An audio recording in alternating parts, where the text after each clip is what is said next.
it's that time of the year when you have all of the ideas coming in, and this one is worth mentioning. I think the Jefferies view on 2025, the big ideas, is very interesting. Harsh, you'll be tracking this because at least one of them on the list has fired today. So is Godrej Properties, by the way. Godrej Properties has been having a great time. But what else have you seen on the Jefferies list? Interestingly, Godrej Properties, let me just cap that off. Godrej Industries has bought a stake yesterday.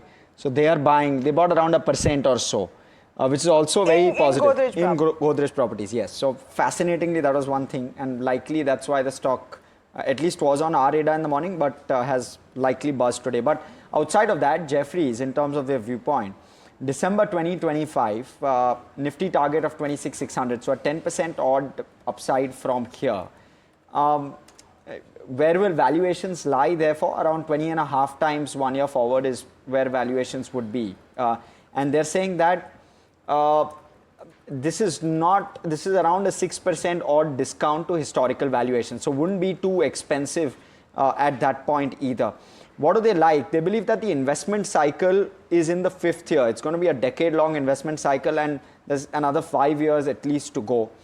So they believe capex push from the central government will likely push all the capex plays, including housing, higher. In fact, they believe that housing cycle is very strong. Inventories are near 14-year lows. They believe that a slowdown, if any, will likely be shallow, and it will be restricted to H1 calendar year 2025.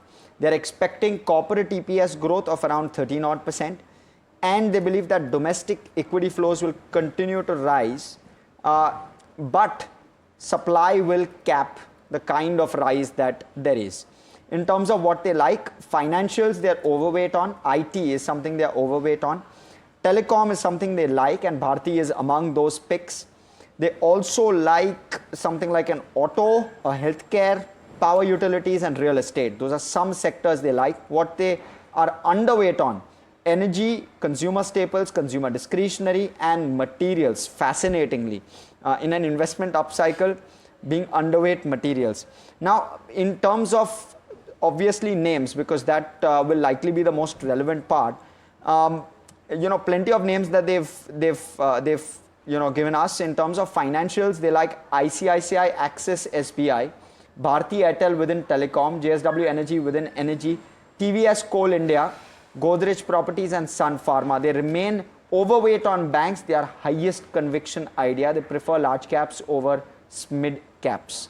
That's broadly how they are kind of giving their view with regard to 2025. Also evident that a complete preference for larger names, just that, as you said, just no mid caps out there, but interesting choice of names as well. A lot of them from the Nifty, couple of them like JSW and TVS, not from the Nifty. Yeah.